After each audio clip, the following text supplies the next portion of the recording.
Em nosso estudo de hoje, a lição 1 do livro Rumo Certo tem por título Ele Atenderá. Quando atravesses um instante considerável terrível na jornada redentora da Terra, recorda que o desespero é capaz de suprimir-te a visão ou barrar-te o caminho. Para muitos, esse minuto estranho aparece na figura da enfermidade, para outros, na forma da cinza com que a morte lhe subtrai temporariamente o sorriso de um ente amado. Em muitos lugares, e guarda a feição de crise espiritual aniquilando a esperança, e em outros ainda, é ele que surge por avalanche de provas encadeadas, baldando a energia. Ninguém escapa aos topos de luta que diferem para cada um de nós segundo os objetivos que procuramos na conquista do espírito. Esse jaz atormentado de tentações, aquele padece abandono, aquele outro chora oportunidades perdidas e mais outro lamenta os enganos da própria queda. Se chegaste a instante assim, obscurecido por nuvens de lágrimas, arrima-te à paciência, ouve a fé, aconselha-te com a reflexão e medita com a serenidade, mas não procures a opinião do esmorecimento. Desânimo é fruto envenenado da ilusão que alimentamos a nosso respeito. Ele nos faz sentir pretensamente superiores a milhares de irmãos que, retendo qualidades não menos dignas que as nossas, carregam por amor fardos de sacrifício, dos quais diminutas parcelas nos esmagariam os ombros. Venha o desânimo como vier, certifica-te de que a forma ideal para arredar-lhe a sombra será compreender, auxiliar, abençoar e servir sempre. Guardes o coração conturbado ou ferido, magoado ou desfalecente, serve em favor dos que te amparem, ou desajudem, entendam ou caluniem. Ainda que todos os apoios humanos te falhem de improviso, nada precisas temer. Tens contigo à frente a retaguarda, à esquerda e à direita a força do companheiro invisível, que te resolve os problemas sem perguntar e que te provê com todos os recursos indispensáveis a paz e a sustentação de teus dias. Ele que ama, trabalha e serve sem descanso, espera que ames, trabalhes e sirvas quanto possas. Sem que o saibas, ele te acompanha os pequeninos progressos e se regozija com os teus mais íntimos triunfos, assegurando-te tranquilidade e vitória. Ele que te salvou de ontem salvará também hoje. Em qualquer tempo, lugar, dia ou circunstância em que te sintas à beira da queda, na tentação ou na angústia, chama por ele. Ele te atenderá pelo nome de Deus. A gente tem um capítulo no Evangelho segundo o Espiritismo, que é o capítulo 5, Bem-aventurados aflitos, que é o maior capítulo, se a gente não for considerar o capítulo 28 da prece, né, que foi até incluído no Evangelho segundo o Espiritismo já por último, mas é o maior capítulo do Evangelho, e ele traz aquelas informações para a gente, mostrando para a gente por que a gente tem tanto sofrimento aqui na Terra, e a gente procura o tempo todo absorver os conceitos, porque o que o Emmanuel falou aqui agora nessa primeira lição, ninguém aqui da Terra pode se considerar excluído.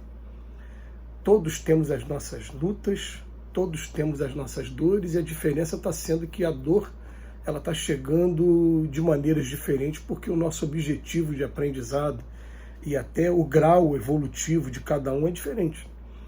Mas todos nós, sem exceção aqui na Terra, estamos passando por esse burilamento, por esse processo que é doloroso de aprendizado. Então, o primeiro ponto, ele fala: bem-aventurado vós que estáis aflitos. E ele fala: venha a mim, vós que estáis aflitos, que eu vos aliviarei. A gente vai começar a entender, num primeiro momento, que a dor ela tem algumas origens, né? A primeira origem que a gente pode dizer, ela vem da prova, já que nós estamos no mundo de expiações e provas.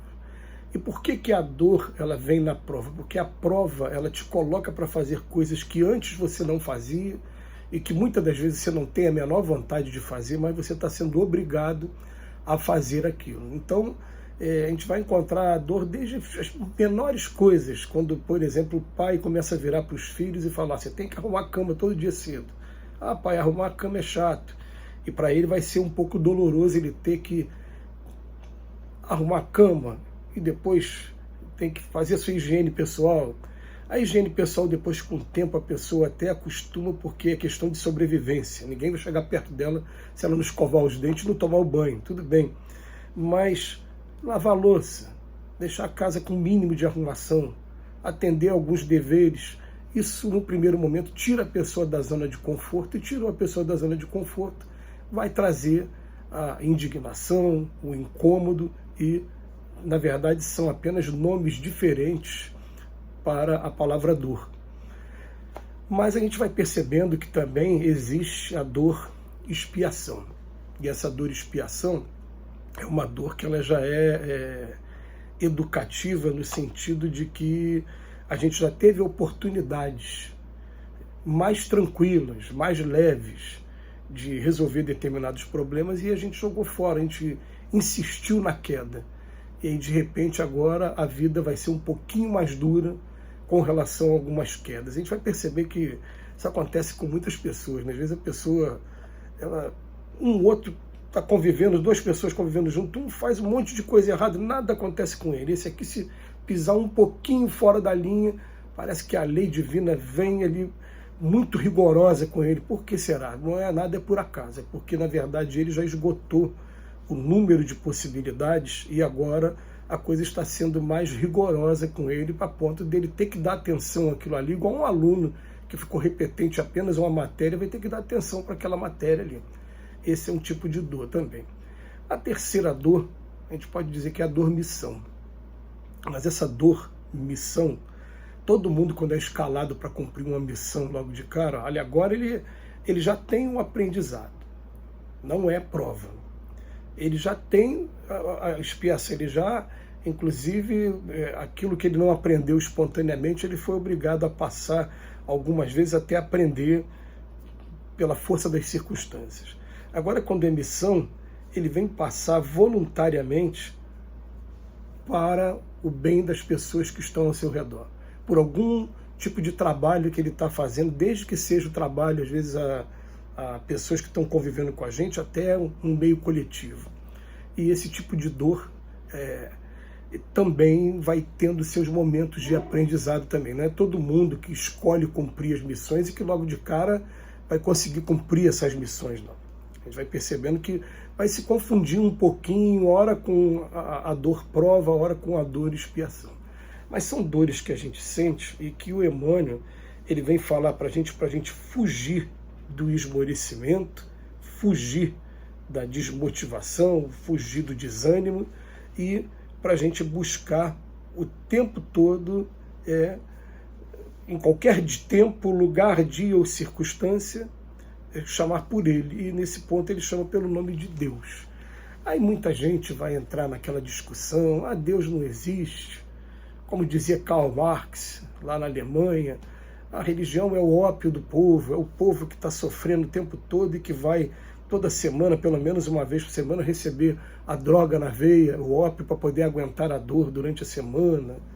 E foi uma criação, e a gente vai percebendo que quanto mais voltado para o lado material da vida, mais a gente tem essa visão. Conforme a gente vai tendo alguma experiência espiritual, a gente começa a descobrir sim que a existência de Deus, que Deus, a existência é uma realidade, que como diz Leon Denis, como diz o próprio Allan Kardec, é pelo efeito que você vê a causa. Você para ver a criação, você vê que aqui tem um efeito, uma causa muito inteligente, né, para poder ter o efeito, essa criação toda. E a gente começa a descobrir que a nossa vida, sim, ela está regrada por leis, sim, desde que cabe a cada um de nós a gente conhecer e a gente, de certa maneira, a gente procurar entender por que a gente está passando por aquela dor, qual é o aprendizado que está por trás disso. É claro que a gente vai ter momentos que a gente vai fraquejar, sim. Ele já começa falando aqui que esse momento terrível que a gente passa, que pode provocar o desespero, pode vir na forma de uma doença. O que essa doença está fazendo comigo? Me limitou, me tirou a capacidade de fazer isso. O que eu posso fazer? Continuar fazendo. Vamos continuar fazendo, menos agora, mas vamos continuar fazendo. E depois ele coloca também a morte que subtrai temporariamente o sorriso de um ente amado. Dói, a gente sente saudade, mas a gente está sendo convidado a rever a nossa vida. E agora vamos honrar essa pessoa que a gente ama através das nossas atitudes. Enfim, a gente tem que aprender a entender que a dor ela é educativa na Terra. Vai ter lugares aí no mundo espiritual que a gente não vai precisar mais dela. Que Jesus nos abençoe hoje e sempre.